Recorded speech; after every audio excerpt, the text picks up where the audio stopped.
Hi, my name is Sean Vincent Cross, and this is my story. So, right now, um,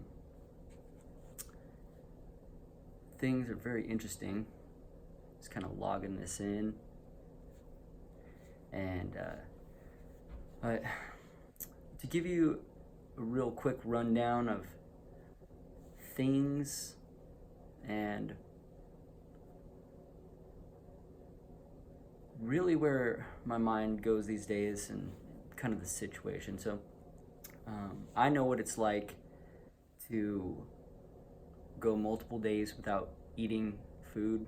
Um, Not because I was fasting or anything like that, but there was just no money in my pocket. The gas tank was on E. The light's been on for 2 days, and um, and I know what it's like to eat Taco Bell packets for dinner.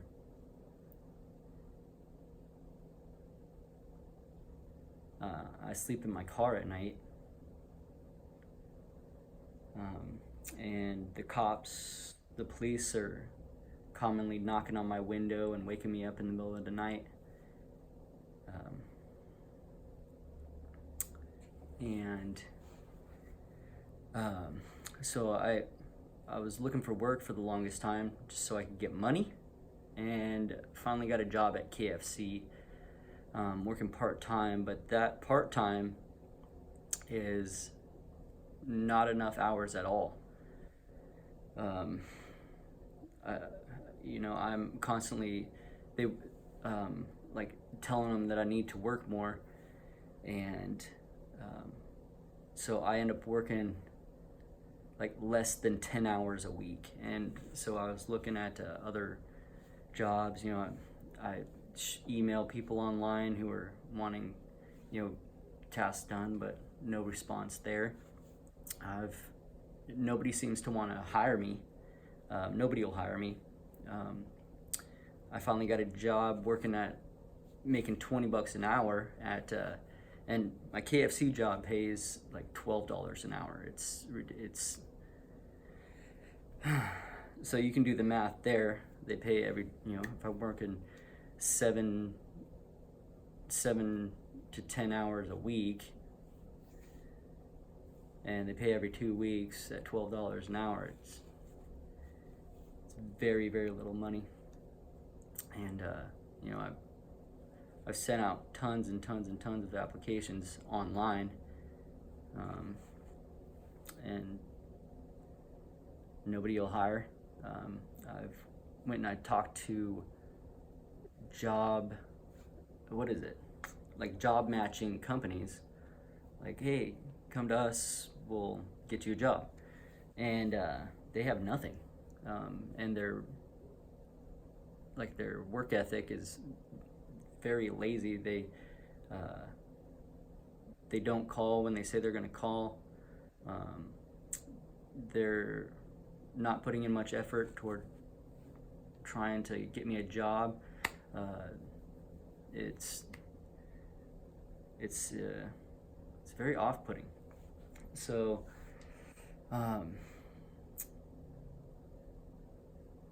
I have no contact with my family, no contact with my friends. You know, I and that goes both ways. Like there's no effort towards me trying to contact them, but in the same respect, they don't call me either. So I'm I'm literally by myself, and most of the time, whenever I'm off work, and that's a lot of time because I have a lot of time off work, but there's nothing to do because you don't want to drive too far because that costs money in gas, money that you don't have. And then there's nothing really for you to do because um, things cost money. You have to go places or buy things, buy services.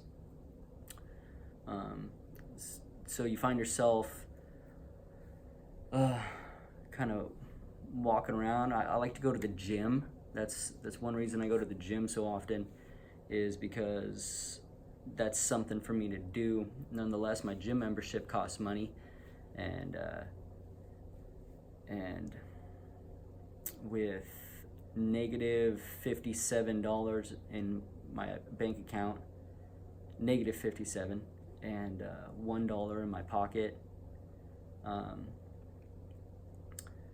really am fretting the day that I have zero money, and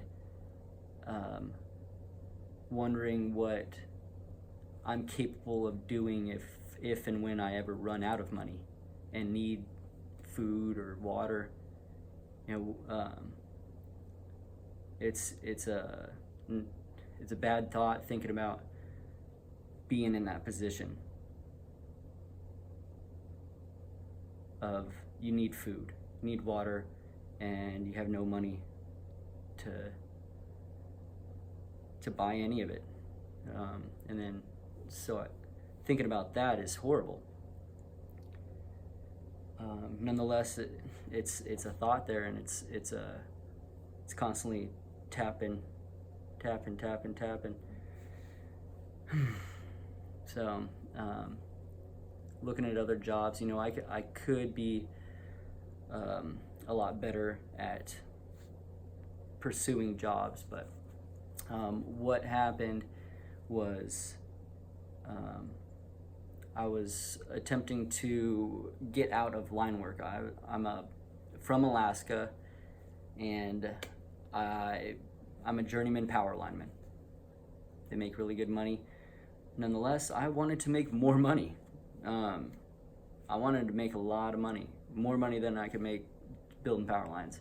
And to add to it, I wanted to do something that I was like truly passionate about. And I've had some ideas for a long time, and so I decided to make the leap. I had money in the bank at the time. I had maybe $55,000 in the bank, and I was on unemployment at the time, sitting around. I was like, why not make the jump? I have the time, I have the money, and I have motivation. So what I did is I just started putting in hours. I was like, I'm making unemployment, and I'm just sitting around, basically being on vacation. I had a bunch of money in the bank, and so I'm like, what if, I'm basically, let's think about unemployment as being like my paycheck from the government. Well, why not just do work? Like, okay, so I started putting in, I'm like, I'm gonna set aside 8 hours a day to work towards my goals, to work towards my dreams, making my passion come to reality. So I started putting in work, and I found myself like entrenched in how much I loved it, how much I loved doing what I was doing, so much to where I was working more. I was working more than I knew I could. I wanted to stay awake at night because I was so excited about doing these types of things, doing more, and it's watching it come together, and just thinking where the potential and the capacity of where I was going with it. It was amazing. So I was so excited, working, and some days were better than others. There were a lot of really tough challenges that I had to, I had to do a lot of research on how to do certain things, without going to an actual college for business or any sort of business schooling. I was taking the steps to educate myself, and so the things that I was doing, I had a lot of conversations with, the Secretary of State over phone, the Better Business Bureau, blah blah blah blah blah. A lot of phone calls. talked with a lot of people, I do things the best way that I could, and then I would confirm and stuff. Talked with a lot of attorneys, so legal stuff. You're talking about your intellectual property and your trademarks, your patents, those types of things. You want to make sure that you're doing those correctly. So I put a lot of money into attorneys. I had the cash, and then I taught myself how to do CAD on the computer. Download. Made a few business friends, but they were really involved in their business. They were because we were kind of in the similar boats at the time. They had investors, with tens of thousands of dollars into them, and so it was a good time. It was a good time, when you're doing something that you love to do, and you foresee yourself making a lot of money doing that. You could see yourself doing that forever, or parallels within, and you could see, like, okay, once you get this one established, then you can move on to the next one. And the more you do that, your mind starts to think in that direction more and more and more. So you start getting so creative. Like everything you look at, you start seeing it from a different perspective. Wow. And it's fun to think about the potential of those ideas, and if everything works out and goes correctly, then the lifestyle that you have, it would be phenomenally just way more abundant, and you would be able to live in the lap of luxury, live the life of luxury, doing everything that you want to do, and make a lot of money doing it. And you would be making a lot happen, increasing the world, increasing the just the way that optimizing things, how they work. And because I have amazing work ethic. I'm whether I do things properly or whether I make mistakes, I do my best to learn from those mistakes, and I want to do things better next time. And sometimes I overlook the mistakes that I make.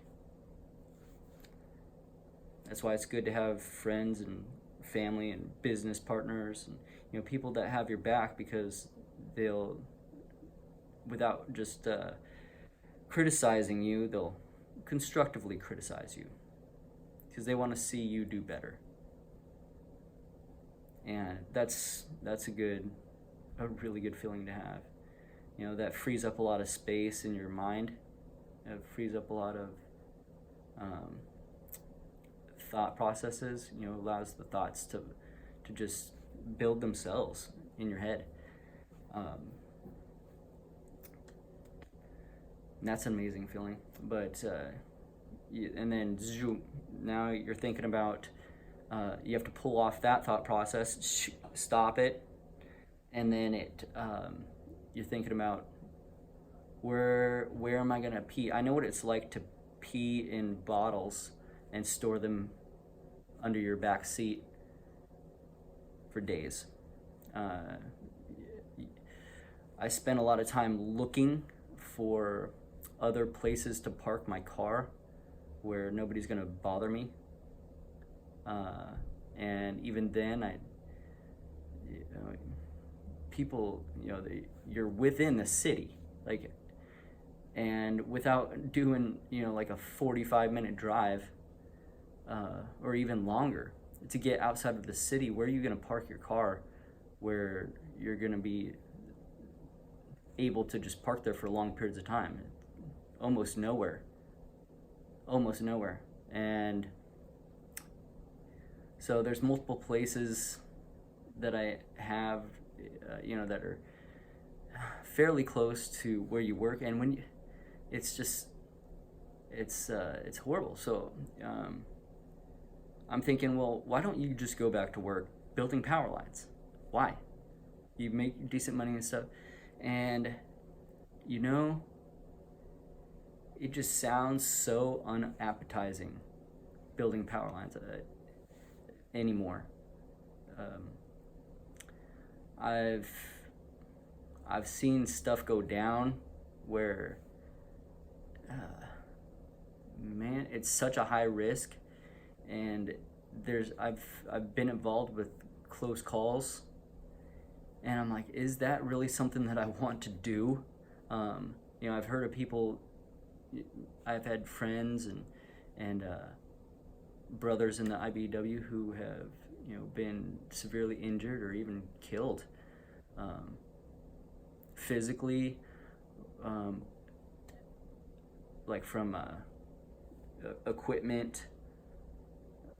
You're working with heavy equipment all the time, or people get eaten up by the electricity. Burns their arms off, it's just like a fly in a bug zapper, just and it's I can do it. I can go back and do it, but I've made it's just one of those things where if you make a mistake,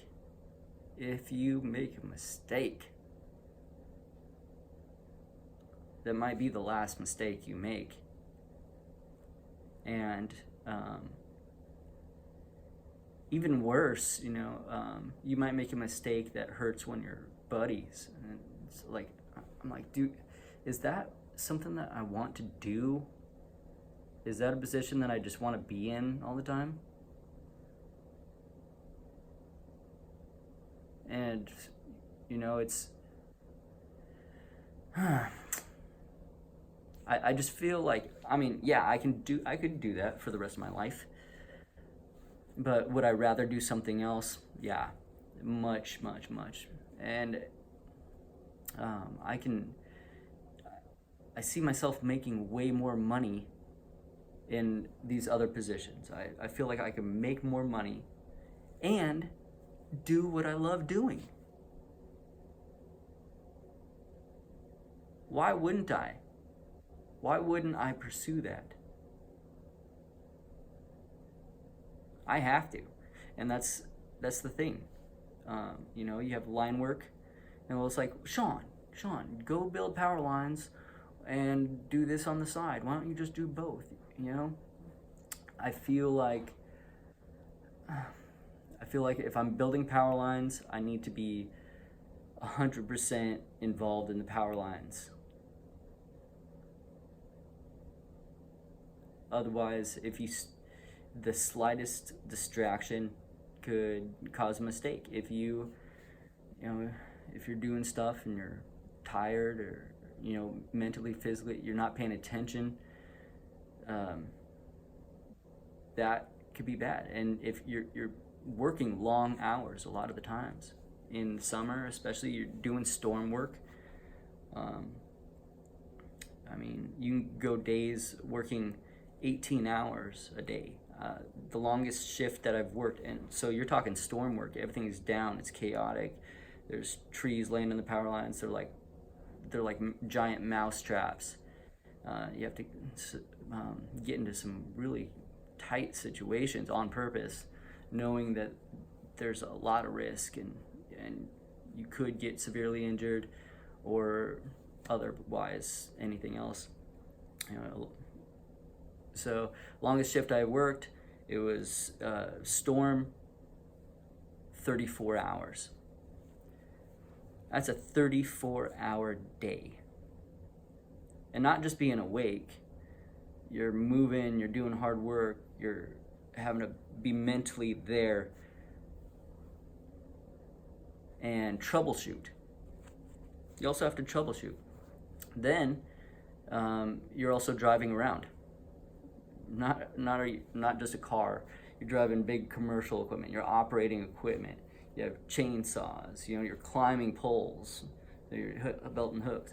You're doing a lot of physical work, um, cutting trees out of the way,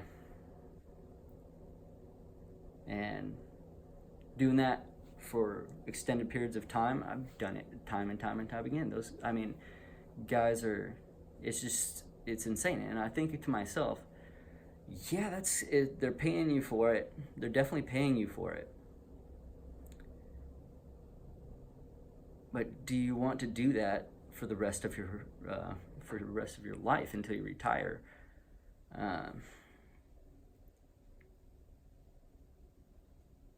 There's things that I'd rather do otherwise, and I find myself thinking I almost need to go back and do that because you heard my financial situation, and I'm just wondering why things are so seemingly difficult now. And it is very difficult to avoid thinking the worst when you're in this situation.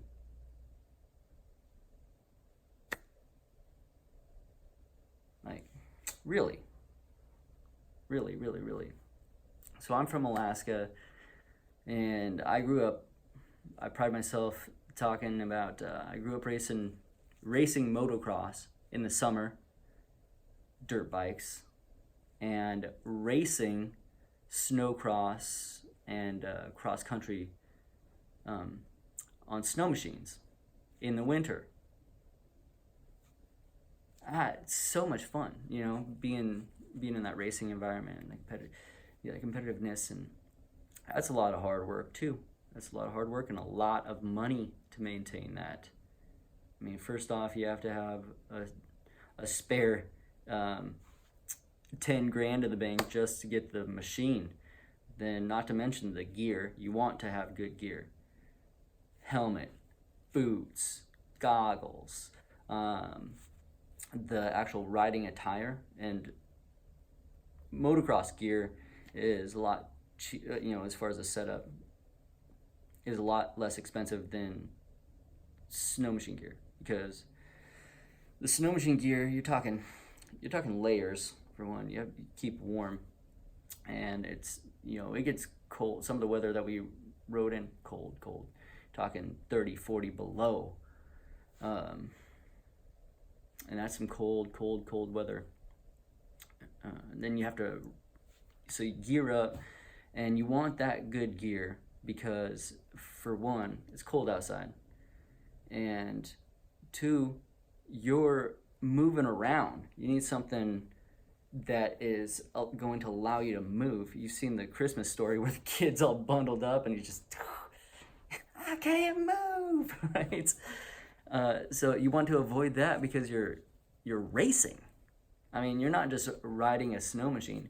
You're racing. You need to be agile, you need to be fit, and you need good gear.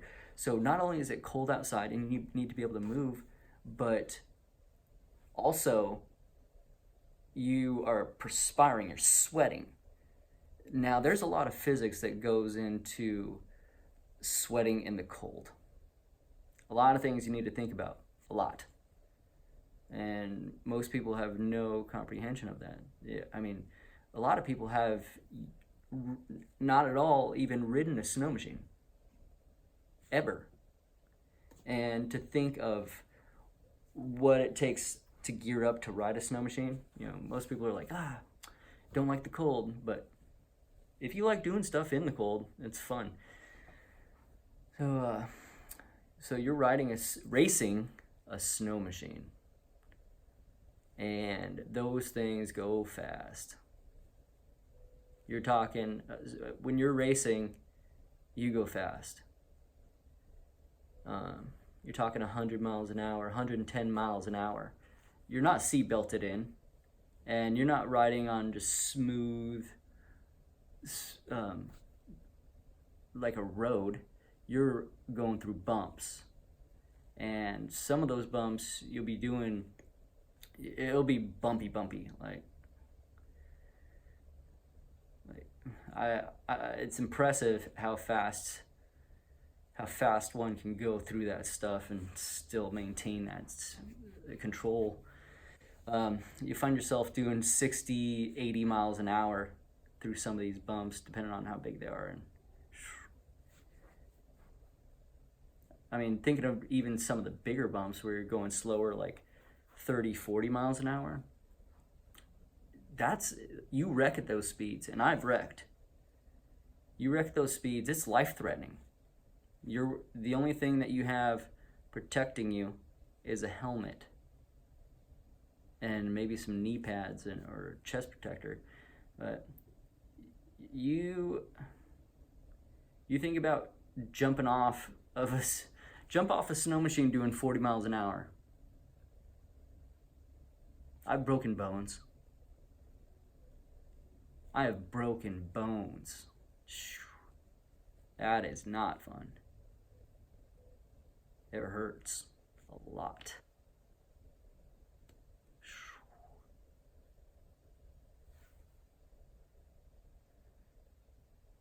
You know it's broken. Man.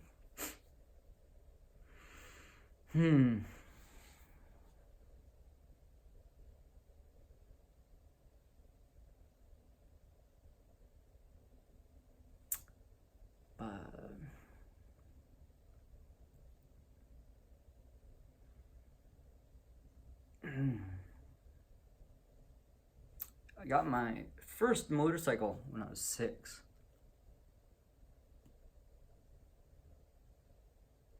That was so cool. I still have that.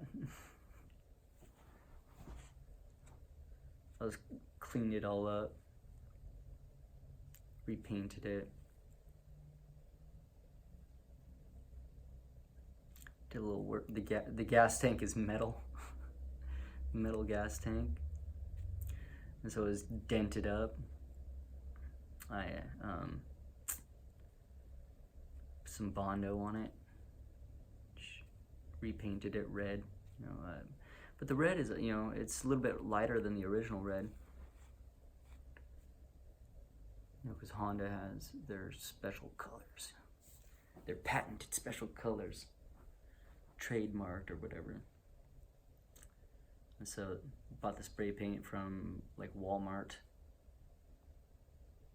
something like that, and just off the shelf spray paint. Got the darker of the two reds, the lighter red, darker red. Painted it, put a lot of coats on. The Bondo was a little bit uneven, and I figured the paint would be a little bit thicker than it is. It's actually really thin. It goes on really thin. So I was painting it, and I ended up putting so many coats on there because I could still see the outline of the Bondo, and then I could also see the the lines. And the Bondo is a little bit different color too, so there was a small color difference on there. So I was painting it. And I figured if I put enough layers on, eventually it would smooth out, and it did. You can't see it anymore. I did a good job there. But man, that paint is thick right there. Why am I talking about that? My first motorcycle, that's what it is, and it's kind of cool that I still have that. It had a couple missing pieces. I got those, restored them, bought new tires for it. I bought a new piston. I'm working on the motor. It needs to run better. It eats up a bunch of oil, but it needs some more motor parts. I think it needs a completely new top end, as far as the cylinder, anyways. Because I put a new piston and rings in there. Still's blowing oil. It runs like crap. Needs some parts for the carb. It actually runs though, so that's impressive. It's been sitting outside in the just like next to the shed, and it wasn't rusted at all. Nothing was rusted. That's impressive. I went over there because the flywheel was exposed, because the case was missing, and I went to go turn it over. Boom, boom, turns right over. Using the Kickstarter, there's something stripped in there, so like a lot of times it won't grab. So you go to kick it and it just slips past, like the dogs don't engage, or whatever it is. And so it could use a little bit more work, but man, that thing is looking good, looking better than it ever has. And just having my first motorcycle is kind of exciting to think about. It's like a trophy. But so anyways, I have ideas and I want to pursue them, and I receive more resistance than I feel is necessary. It seems like people would be on board with like, yeah, that's awesome, let's do that, optimize it, make a bunch of money in the process. But I guess it's difficult showing your vision without giving away the secrets, or the secret sauce, so to speak. How do you deal with somebody without just handing your idea over to them? That's a tough one. Even if you have paperwork in place, it's still a tough one. Unless you guys are just like partners, then the ideas, you kind of want to just divulge the bare minimum and kind of like baby step them until you're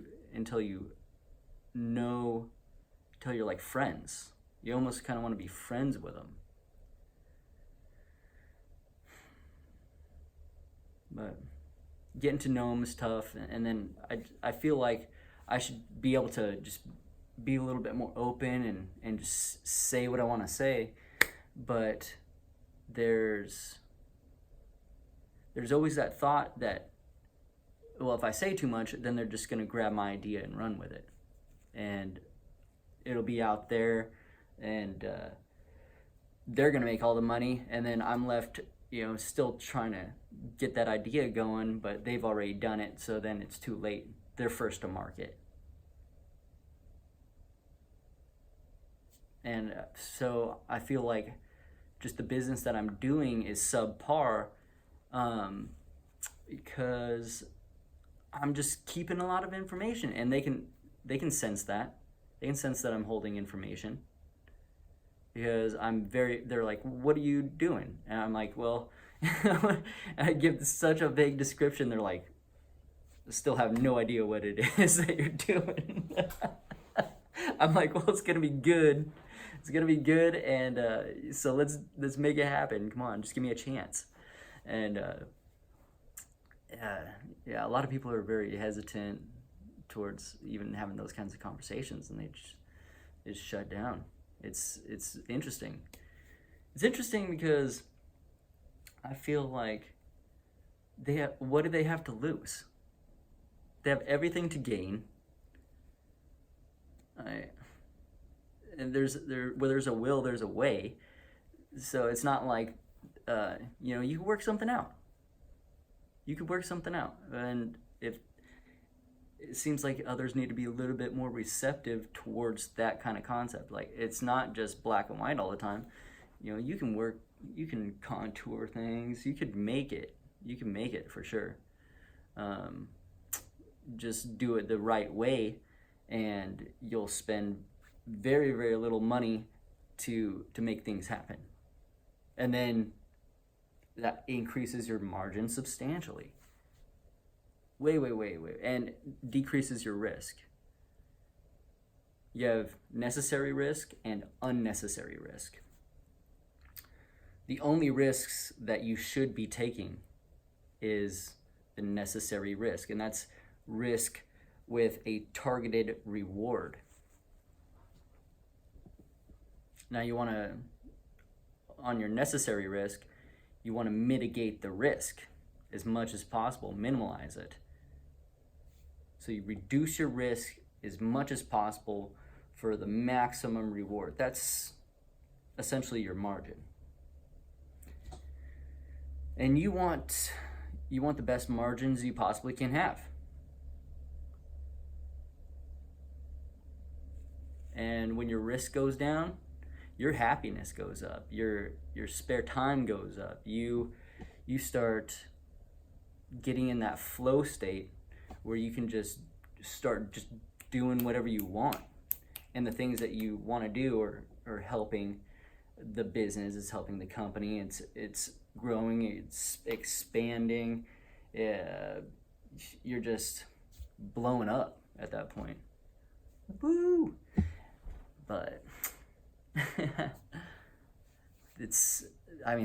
that just seems like something that I want to do. That seems like something I want to do. And I've learned a lot from the mistakes that I've made in the past. Would I have done things differently knowing what I know now? A few things. I can think of specific steps that I've made that were less than efficient. We'll say that.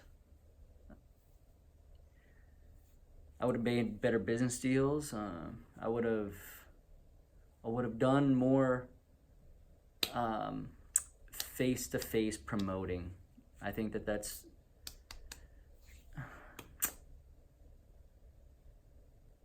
another thing that I notice is how often people get back to me on the phone or through emails. You send out emails and you get few replies.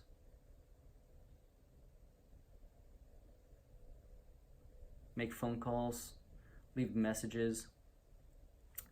But I've had conversations where I've done business where you get to a point and they want to know what you're doing, so you start trickling them information, and once they see what you're doing, then they cut all ties. And I'm like, are they cutting all ties because they really dislike what it is? Or are they like, bingo? So then that makes it difficult to avoid thinking the worst. You're like, what are they doing? Now they have that information. Who knows what they're doing with it? They could be doing anything. They might just, throw it to the back of their mind and never think about it again. Or they're going to start hunting and pecking and doing their own versions of that thought. Maybe even start their own little company. And I really dislike the thought of that. Trying to do business with somebody and them just grabbing your stuff and running with it. What's stopping them? And are there people out there that fish for that kind of stuff? They want to make a lot of money, don't they? And if there's a good idea that just pops in front of them, what's the likelihood that they would do something like that? And I think, I would think it'd be highly likely. Be kind of like, I've known a lot of mechanics, and they work on their own stuff in the garage, at the mechanic shop, because they have all the air compressors, the welders, the plasma torches, the scrap steel. They have everything, and so they bring their own stuff in and work on it. I would think the same thing, when you're contacting a manufacturer, an invent company, or whatever. and you start giving them good ideas, wouldn't they work on their own stuff if they know? I mean, it's just familiar to them. It's just familiar. And if you have good ideas just sliding in front of you, what's to stop you from doing that? What's to stop you? You know how it works. You could easily just draft it up and be first to market. And so that always sits in my mind, and that thought persuades me to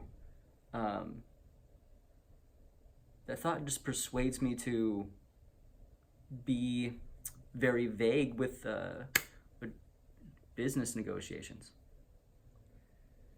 I'm like, okay, so am I being too vague when I talk with them? Or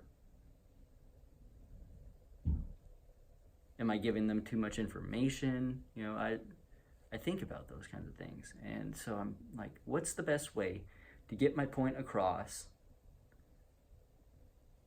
and without providing too much pertinent information?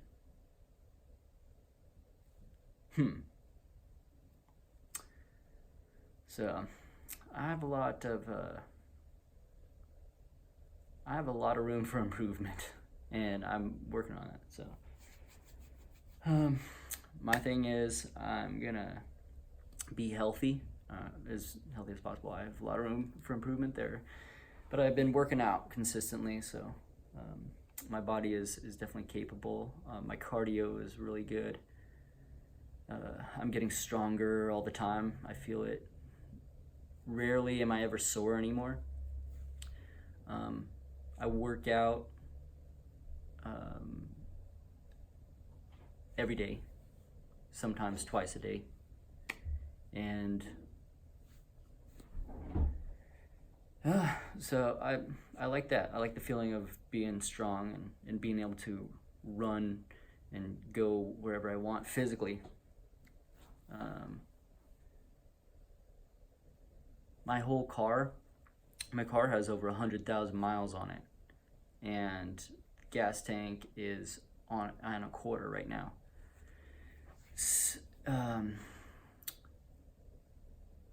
But I carry around tools. I keep tools in the trunk. I actually have a floor jack, the smallest one, so I can change tires, easily, instead of having to use that little crank one or whatever the emergency ones that come with the cars. The floor jack makes it so much easier, and because I have all the tire plugs, I even made a little emergency kit. I have the battery thing. It's just a battery with jumper cables, so it's portable, wireless, so I can just jump start anything. I can even jump start myself. It has a little flashlight on it, has little charging ports on it, has an air compressor built into it, and I've helped a lot of people that were broke down on the side of the road, mostly flat tires. But you go jack their car up. A lot of people, they have no jack, like somehow it ended up going missing from the car. They have no, or their spare tire is flat. And I'm like, man, if it wasn't for me, they would have been stranded. But anyways, so I'd go there, jack the car up, change the tire out, air it up, and so that's nice knowing that those tools are at my disposal.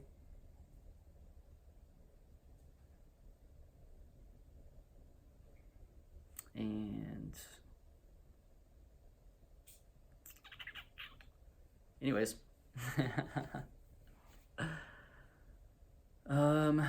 so to conclude this video,